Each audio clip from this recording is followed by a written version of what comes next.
Imaginen la Ciudad de México. Bueno, imaginen el verano allí, en pleno mes de julio. Que hace un calor asfixiante, claro. Exacto, un calor tremendo. Concretamente, nos situamos en un domingo, el 9 de julio de 1944. Ujú. Y a ver, si miramos los periódicos de ese día, el mundo entero está pues sumido en el caos absoluto.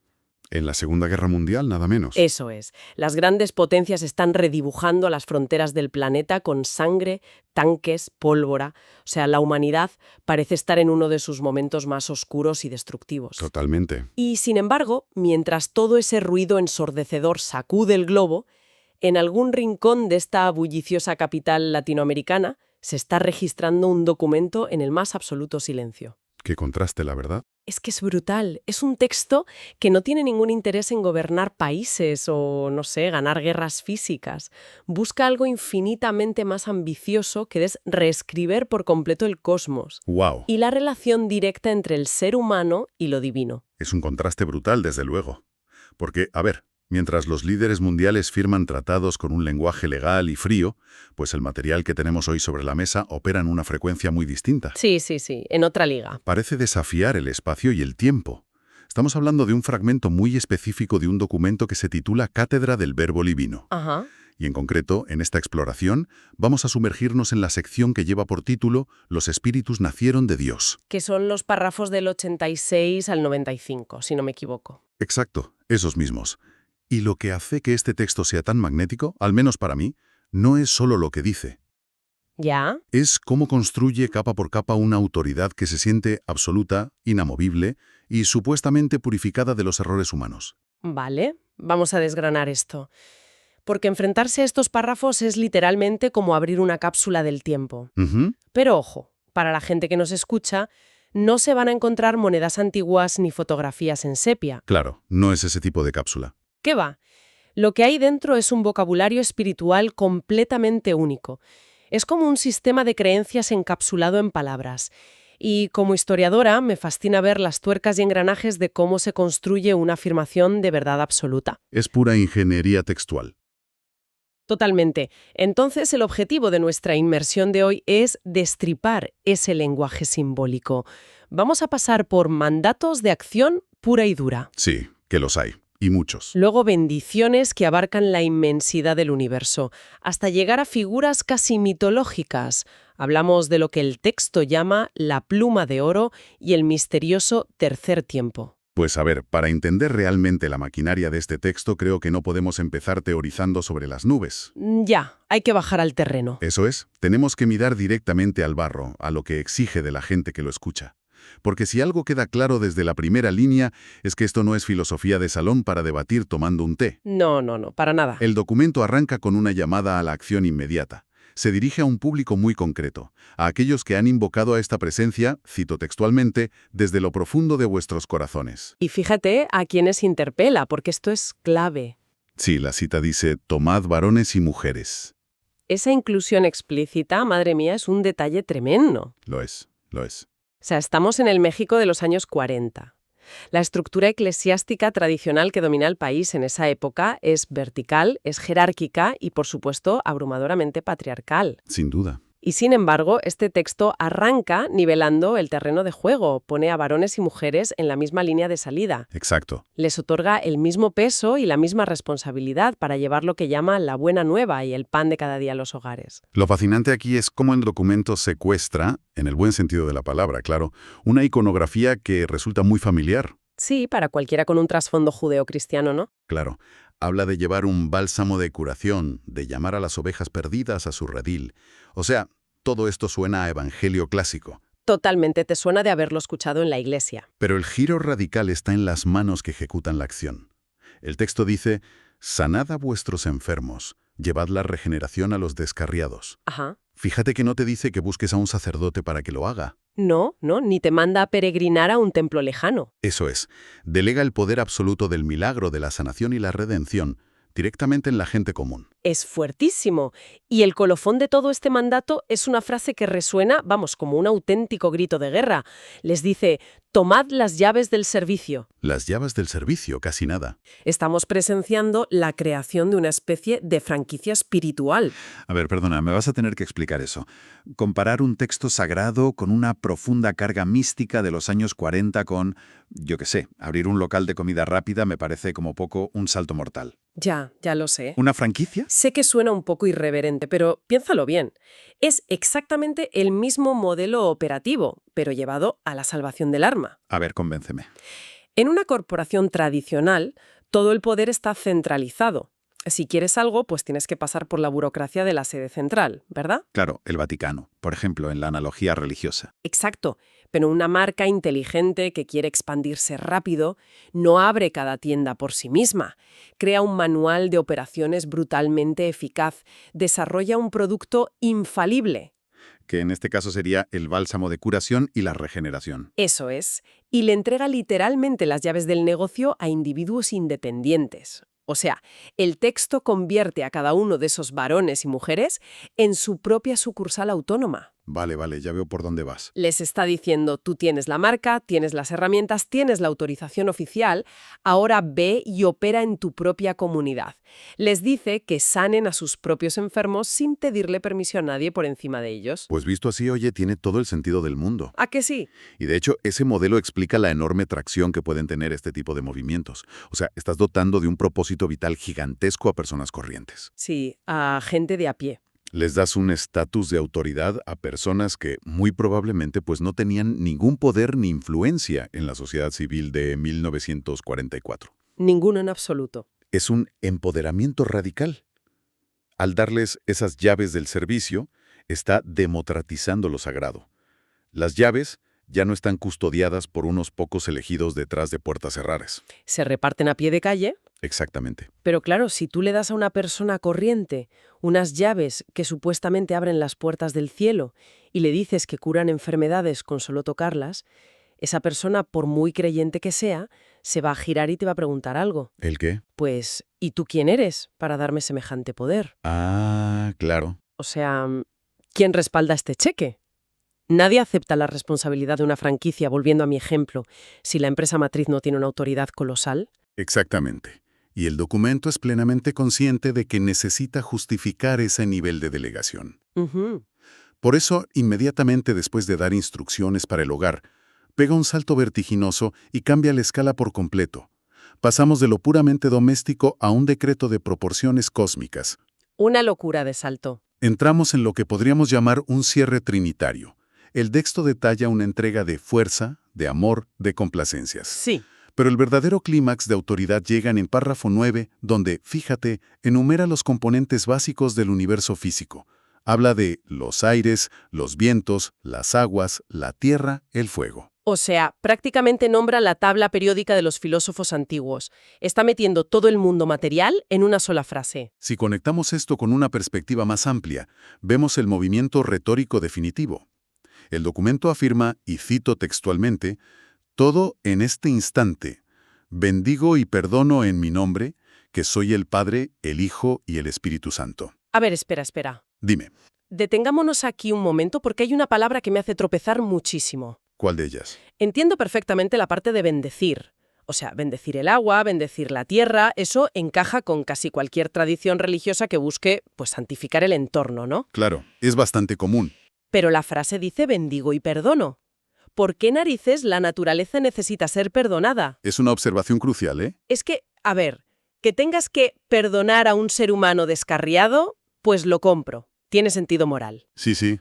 Pero perdonar a los aires, perdonar al fuego. Es que eso nos da la clave de su cosmología. Me pinta una visión del mundo muy oscura, o al menos muy particular.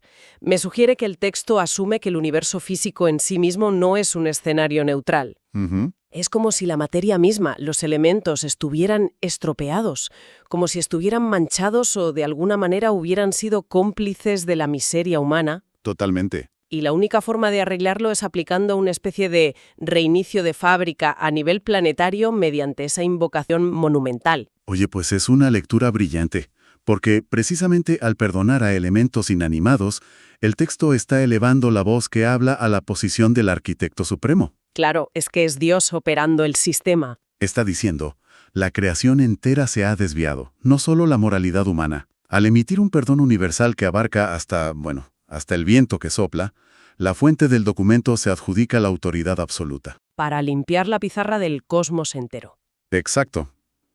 Y de paso utiliza la fórmula trinitaria, el Padre, el Hijo y el Espíritu Santo, que está profundamente arraigada y respetada por la audiencia. Para no asustarlos demasiado con tanta novedad, supongo. Claro, ancla esta nueva y radical cosmovisión en un terreno que psicológicamente sienten seguro y sagrado. ¡Qué inteligente! Y el atrevimiento no acaba ahí, porque justo después de resetear el universo físico, el documento hace un movimiento igual de audaz, pero esta vez con la geografía y la historia humana. Sí, el final del fragmento es tela. Se despide dirigiéndose directamente a su audiencia de una forma muy específica. Les dice: «Pueblo de Israel, yo os entrego mi caricia, mi bondad y mis complacencias». Ajá. Y acto seguido, casi en la misma respiración, planta la firma del espacio y el tiempo. Dice: México DF, 9 de julio de 1944. Lo que hace ahí es una reterritorialización brutal de lo sagrado. Total. O sea, pensemos que, en toda la tradición judeocristiana, el pueblo de Israel no es solo un grupo demográfico antiguo. No, ¿qué va? Es el concepto supremo del pueblo elegido, los receptores directos del pacto divino. Es la realeza espiritual de la historia. Y al tomar ese título milenario, que está cargado de un peso histórico inmenso, y estamparlo sobre un grupo de varones y mujeres reunidos en una metrópolis latinoamericana a mediados del siglo XX, pues está colapsando el tiempo. Está diciendo que la historia sagrada no es un cuento antiguo confinado al Medio Oriente. Es como si dijeran: a ver, olvidad Jerusalén, olvidad Roma. Exacto. El centro neurálgico del universo, el nuevo escenario principal de la redención cósmica, está ocurriendo ahora mismo, aquí, en nuestras calles de México DF. Menuda inyección de propósito vital para esa gente. Ya te digo. Pero claro, aquí llegamos al gran problema lógico de todo esto. A ver, Si alguien se te acerca por la calle y te dice: oye, que sepas que acabo de perdonar al fuego y al agua en nombre del Espíritu Santo. Y por cierto, vosotros sois el nuevo pueblo de Israel. sí, suena locura. La reacción más normal sería el escepticismo puro.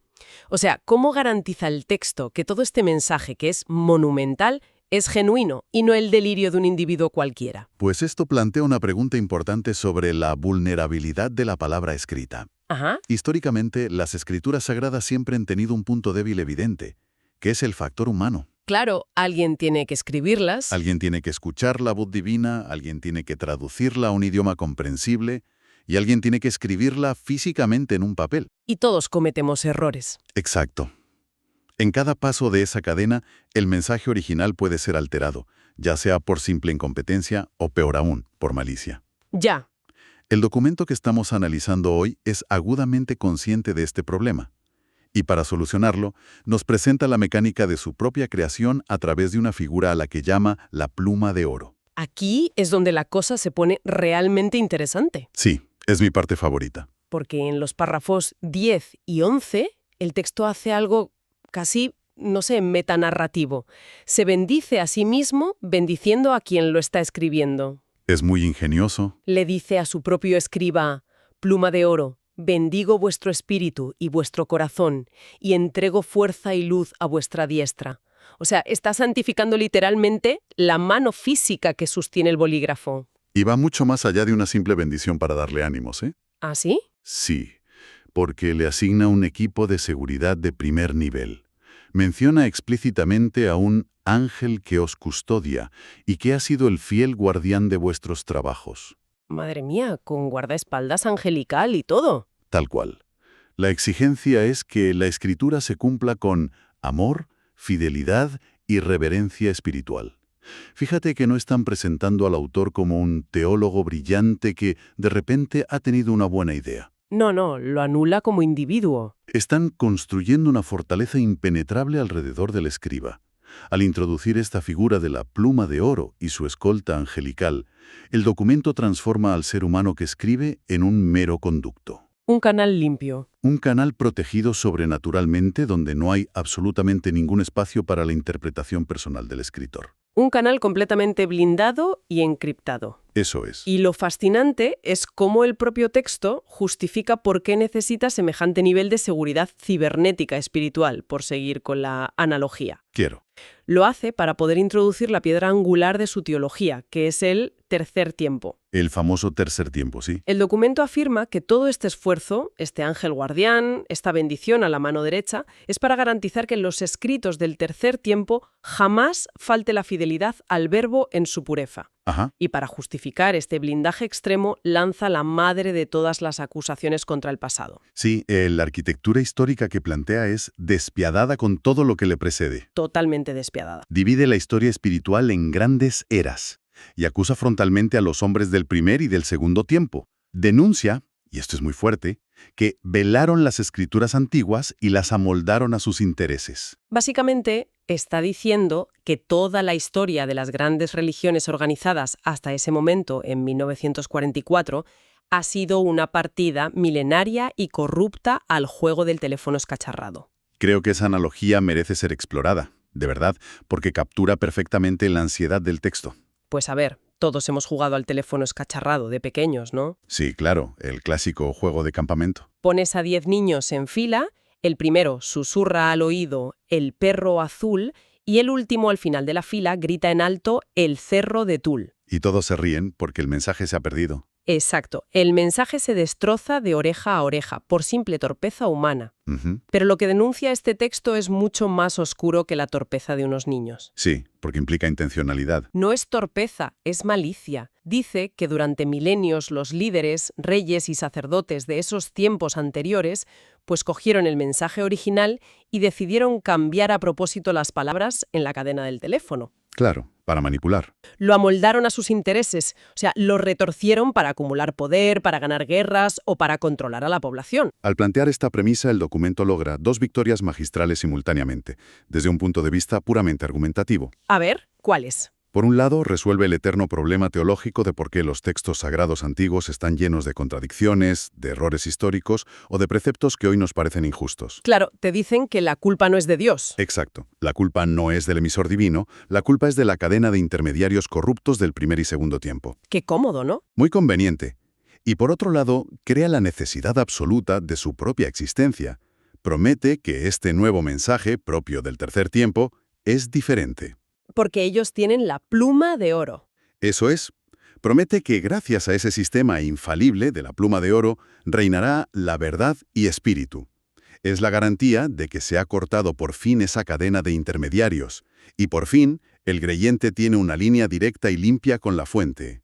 Es un sistema de autovalidación, hermético. O sea, no le entra ni una bala. Ninguna.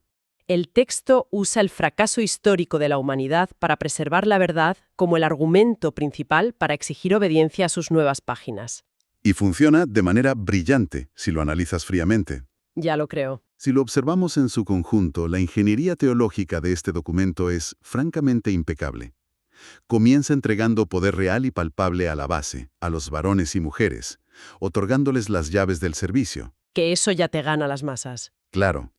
Inmediatamente después, despliega un paraguas de autoridad cósmica, perdonando a la naturaleza misma bajo el sello de la Trinidad, y redefiniendo quién es el pueblo elegido en ese momento. Trasladándola a México, además. Y corona todo el sistema asegurando que no hay ninguna posibilidad de error humano en este nuevo pacto, gracias a la pureza garantizada por la pluma de oro en el tercer tiempo. Todo cuadra. Es un circuito cerrado. Está diseñado para erradicar cualquier sombra de duda. Es un viaje alucinante. De verdad, ver cómo se ensambla un artefacto espiritual de este calibre en las sombras de 1944 es cautivador para cualquiera que analice textos históricos. Es una maravilla, sí. Y a ver, aunque estemos hablando de un documento que tiene ya 80 años, de un texto místico nacido en México DF, la ansiedad que refleja no podría ser más contemporánea para la gente que nos escucha hoy. Es que toca un nervio muy actual. Totalmente. Es decir, pensemos en lo que respira bajo las palabras de este texto. Es el miedo atroz a la información adulterada. Vivimos inmersos en ello. O sea, cambia la frase «las escrituras veladas» por «algoritmos opacos» Ajá. y cambia «hombres del primer tiempo» por «corporaciones de medios» o «granjas de bots». Es la misma paranoia. Totalmente. Es que hoy en día nuestra preocupación diaria son las noticias falsas. Son los datos que son moldeados y empaquetados según los intereses políticos o económicos de turno. Nos pasa constantemente. Nos pasamos la vida intentando filtrar qué es verdad y qué es manipulación en nuestras pantallas. Esa angustia, que es profundamente humana, por encontrar una fuente pura, una verdad que no haya sido tocada por intermediarios con agendas ocultas, pues resulta que es el motor de este documento. Es una búsqueda universal, la verdad. Claro, la promesa de una pluma de oro, alguien o algo que nos ofrezca la información inmaculada, es tan seductora para nosotros hoy en día como lo fue para quienes escucharon este mensaje por primera vez. Todos, en el fondo, buscamos esa transmisión directa y sin ruido en un mundo ensordecedor. Y creo que eso nos deja frente a una paradoja fascinante para darle vueltas en la cabeza mucho después de terminar esta inmersión de hoy. A ver, ¿con qué nos dejas? Pues mira, el documento fundamenta su autoridad absoluta acusando a todos los humanos del pasado de haber corrompido los textos, ¿no? Sí. Dice que estaban atrapados inevitablemente por los intereses y la mentalidad de su propia época. La pregunta provocadora que me surge para quienes nos acompañan al otro lado es, si aplicamos esa misma regla, ¿cómo mirarán los historiadores del futuro lejano a los escritos de este prometedor tercer tiempo?